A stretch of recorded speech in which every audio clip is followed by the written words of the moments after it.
عرفان صدیقی صاحب، آپ کے ایک ساتھی ہیں خواجہ سعد رفیق صاحب، آپ کی پارٹی کے بڑے سینئر رہنما ہیں. انہوں نے آج ایک مطالبہ کیا ہے.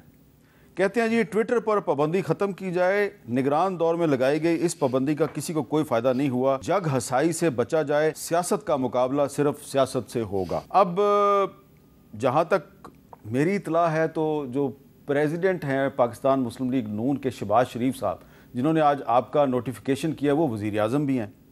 تو خواجہ سعد رفیق صاحب جو ہیں وہ اپنی ہی حکومت سے مطالبہ کر رہے ہیں کہ ٹویٹر پر پابندی ختم کی جائے. یہ اتنا معصومانہ مطالبہ جو ہے وہ کیا وہ خاموشی سے جا کے نہیں کر سکتے تھے حکومت سے؟ ان کو پبلکلی یہ معصومانہ مطالبہ کیوں کرنا پڑ گیا؟ اس لیے کہ آپ ڈسکس کریں. اچھا. اس لیے کہ میر صاحب تک بھی پہنچے، اس لیے کہ یہ عوام تک بھی پہنچے. یہ ایک ایشو کے طور پہ ہے.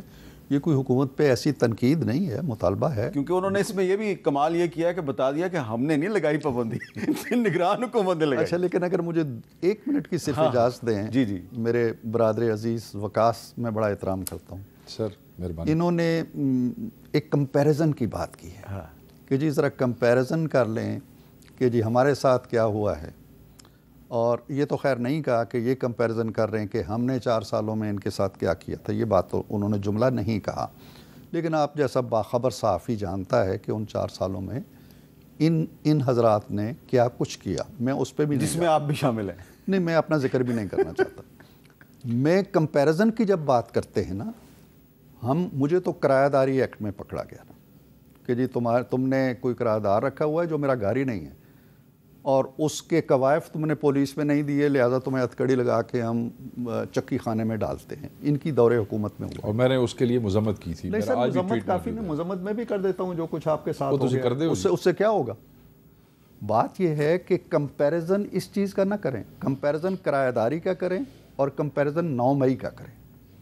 پاکستان کی پوری ہسٹری کے اندر بڑے بڑے احتجاج ہوئے ہیں، بڑی بڑی تحریکیں چلی ہیں، بڑے بڑے مظاہرے ہوئے ہیں، مارے گئے ہیں لوگ ان تحریکوں کے اندر. بھٹو پھانسی چڑھ گیا ہے. آپ تو پیپلز پارٹی کا حصہ رہے ہیں ایک زمانے میں. میں نہیں رہا سر حصہ. نہیں رہے. کاف لیگ میں تھا میں. ہاں جی، الائنس تھی جی کاف لیگ. تو میں یہ کہتا ہوں کہ بڑے بڑے مظالم ہوئے ہیں، بے نظیر قتل ہو گئی ہیں، مظاہرے ہوئے، گاڑی جل گئی. یہ تنصیبات پہ حملے نہیں ہوئے، اور تنصیبات پہ اکا دکا حملہ نہیں ہوا ہے. پہلی جو پریس کانفرنس آئی ہے فوج کی وہ یہ تھی کہ مور دین 200 پلیسز. یا تو میر صاحب یہ طے کر لیا جائے کہ کور کمانڈر ہاؤس جلانا، جی ایچ کیو پہ حملہ کرنا، کلا بالا آثار پہ فائرنگ کرنا، جو فوج کے طیارے جلانا، فوج کی یادگاریں جلانا، شہداء کے مقبرے جلانا پولیٹیکل ایکٹیویٹی ہے. ڈکلیئر کر دیں کہ یہ پولیٹیکل ایکٹیویٹی ہے. میں پہلا آدمی ہوں گا جو کہوں گا خان صاحب کو باہر نکالو. اگر یہ نہیں ہے اور اس کی بھیٹ چڑھ چکے ہیں، فوج کے افسروں کے خلاف کارروائی ہو چکی ہے، اور آپ کے برطانیہ میں ایک جانگیہ چرانے والی خاتون جب رائٹس ہوتے ہیں تو اس کو تو 3 سال قید ہو جاتی ہے. ایک جو اسپیکر کی کرسی پہ پاؤں رکھ کے کھڑا ہوتا ہے اسے بھی 7 سال قید ہو جاتی ہے، جو بڑے بڑے جمہوریت کے چیمپئن ہیں. آپ 9 مئی کو تاریخ سے خارج کر کے بات کرتے ہیں، کہتے ہیں جی کمپیریزن کریں کمپیریزن کہ کسی اور پولیٹیکل پارٹی نے 9 مئی کیا ہو. بڑے بڑے پارٹیوں پہ پابندیاں لگ گئی. سر آپ کو یاد ہے یہاں لیاقت باغ کے اندر جو نیشنل ANP کا جلسہ تھا یا نیب کا جلسہ تھا، کتنی لاشیں وہ اٹھا کے چلے گئے تھے. انہوں نے تو نہیں جی ایچ کیو پھر نیب پر پابندی بھی لگا دی، پابندی بھی لگی، انہوں نے پھر بھی کچھ نہیں کیا.